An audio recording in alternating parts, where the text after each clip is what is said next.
In this video, I'll show you how to follow on Facebook. Ensure you subscribe and turn on the bell notification to the channel for lots of educational guides and contents like this. Now, I'm going to log into my Facebook account, right? So this video basically is for educational purpose only, right? So I'm going to show you how you can follow on Facebook. So, okay, look at this post from Anita Sharma. Help me congratulate my friend. Okay, so I'm going to click on this friend, right?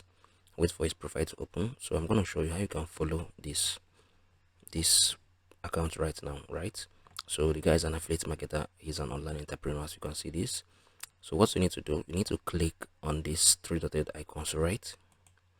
You'll see this follow option. Once I click on the follow, you can see I'm following this guy right now. So I'm going to refresh this page, I think.